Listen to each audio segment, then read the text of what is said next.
আসসালামু আলাইকুম। মানিকগঞ্জ জেলার হরিরামপুর থানা পদ্মার পাড়ে এই যে দেখতে পাচ্ছেন এর মধ্যে অনেকগুলা বস্তা দেওয়া রেখেছে। এই বস্তাগুলো হচ্ছে আপনার নদী ভাঙার জন্য। পদ্মা নদীতে আপনারা অনেকেই জানেন যে প্রচুর পরিমাণে ভাঙন হয়, যে ভাঙনের কারণেই এই বালুর বস্তাগুলা সারিবদ্ধভাবে সাজিয়ে রাখা। উপরে হচ্ছে ধানের পাতো, তার উপরেও বস্তা আছে। এইখানে আমার দুলাভাই যাচ্ছে হেঁটে। আর এপাশে দেখেন যত দূর চোখ যায় শুধু আপনার বস্তাগুলা খুব সুন্দর করে সাজিয়ে রাখা ছিল, কিন্তু যখন পানিতে ভর্তি হয়, পুরাটা যখন বর্ষার সিজন আসে তখন কিন্তু এই বস্তাগুলা এলোমেলো হয়ে যায়। আর এই যে দেখেন পাড়ের উপর দিয়েও হচ্ছে বস্তা দেওয়া, যাতে খুব সহজে পদ্মাটা না ভেঙে যায়। এখানে দেখেন একটা ট্রলার আসছে, এটা হচ্ছে বালুর বালগেট, যেটা বালু খালাস করে এখানে হয়তো এক জায়গা থেকে আরেক জায়গা চলে যাচ্ছে। আর এই যে ছোট ছোট ডিঙি নৌকাগুলো দেখতে পাচ্ছেন, এটা কিন্তু আসলে চোখে দেখা যাচ্ছে পুরা পদ্মা জুড়ে আসলে অসংখ্য ডিঙি নৌকা। এইগুলা ডিঙি নৌকা না, মূলত এগুলো ইঞ্জিন চালিত নৌকা, যেগুলো দিয়ে জেলেরা মাছ ধরে পদ্মা নদীতে। কিছু লোক আছে যারা দিনের বেলা মাছ ধরে, আবার কিছু লোক আছে তারা রাতের বেলা মাছ ধরে। এখানে পদ্মার পাড় দিয়ে দেখেন অসংখ্য ভাঙন, মাটির নিচ দিয়েও এই বস্তাগুলো চলে গেছে। আর এইখানে এই সমস্ত এলাকায় যারা বসবাস করে তারা কিন্তু এই পদ্মার পাড়ে থেকে বিভিন্ন প্রকার মাছ নিজেরাই সংগ্রহ করে। এই যে পলিথিন দিয়ে ঢাকা, এটার নিচে ধানের পাতো দেওয়া, এই যে ছোট ছোট পাতো। এখানে এই যে দেখেন বালুর যে বালগেটটা কত বড়, বিশাল আকৃতির, খুব কাছে দিয়ে যাচ্ছে, কারণ হচ্ছে নদীর গভীরতা এখানে অনেক। আর এই নদীর গভীরতার কারণেই ওরা নদীর পাড় দিয়ে যাচ্ছে। এই তার পিছনেই দেখা যাচ্ছে ইঞ্জিন চালিত নৌকা যাচ্ছে, এরা মাছ ধরে আসলো। এই যে আরেকটা দেখেন, আরেকটা নৌকা আসতেছে পিছন থেকে। এরাও কিন্তু আসলে এই পদ্মা নদীতে মাছ ধরে তারপরে হচ্ছে আপনার বিক্রি করার জন্য পাড়ের দিকে চলে যাচ্ছে। এইটার উপরেই অনেক বসতি আছে এখানে, যারা নিজেরা কৃষিকাজ করে, কৃষিকাজে ব্যস্ত থাকে। হাঁটেন হাঁটেন।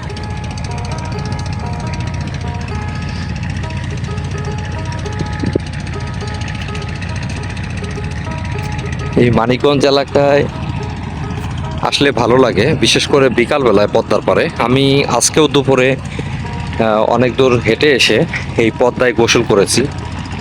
আসলে অনেক বছর পর এবছর আমি বেশ কয়েকদিন পদ্মায় গোসল করলাম। আমার কাছে খুব ভালো লাগে এটা। এই এলাকাটা আসলে যত সুন্দর, পদ্মার পাড়টা আসলে অনেকটাই সুন্দর, কারণ বিকাল হলে বিভিন্ন জায়গা থেকে এখানে লোকজন আসে ঘুরতে। এই হচ্ছে মাছ ধরা ট্রলারটা চলে যাচ্ছে তাদের গন্তব্যস্থলে। এখানে আপনারা ক্যামেরায় দেখতে পাচ্ছেন সূর্যটা নিচের দিকে চলে যাচ্ছে, কারণ হচ্ছে বিকাল টাইম, শীতের বিকাল দ্রুতই শেষ হয়ে যায়। অসংখ্য ছোট ছোট মাছ ধরা ট্রলার, যেগুলো বিভিন্ন জায়গা থেকে এসেছে, আবার মাছ ধরে বিভিন্ন জায়গায় চলে যাচ্ছে।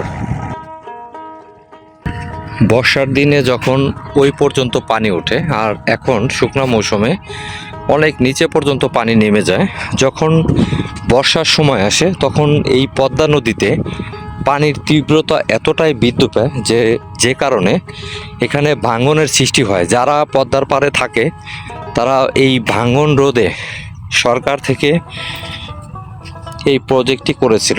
তার আগে হচ্ছে আপনার এখানে যে পরিমাণ পদ্মা ভাঙন হয়, যারা এখানে পদ্মা ভাঙনের শিকার হয়েছে তারাই একমাত্র জানে যে আসলে পদ্মার ভাঙনটা কতটা তীব্রতা ধারণ করে।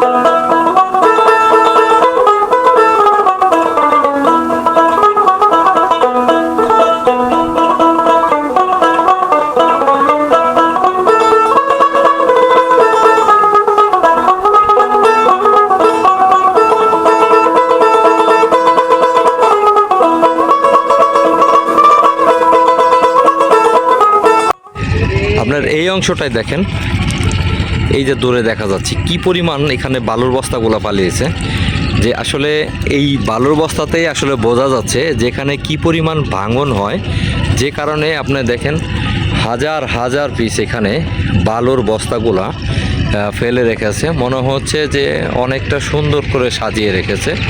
তো আসলে এই বালুর বস্তাগুলো দেওয়ার কারণ হচ্ছে এখানে যে পরিমাণ নদী ভাঙন হয় প্রতি বছরে, এই কারণে এই বালুর বস্তাগুলো দেওয়া যাতে নদী ভাঙন থেকে এখানে রক্ষা পাওয়া যায়। দুলাভাই, এই বালুর বস্তাগুলো কি আসলে নদী ভাঙন ঠেকানো সম্ভব? হ্যাঁ, সম্ভব না, খোদায় সব কিছু করতে পারে, তবে মানে এই ঝড় আইলে পেলা দেয়, হ্যাঁ, বা বাধা দেয়, ঘরে টানা দেয়, হ্যাঁ। ওটা রক্ষা করার জন্য ওই রকম একটা রক্ষা করার বেরিবাদ। যাক, রক্ষা করার মালিক আল্লাহ। হ্যাঁ, হ্যাঁ। আচ্ছা, মানুষের চেষ্টা কোনো রকম কমতি নেই। এই পদ্মার পাড়ে যারা বসবাস করে তাদেরকে এই পদ্মার ভাঙন থেকে রক্ষা করার জন্যই সরকার থেকে এই পরিকল্পনা হাতে নিয়েছে।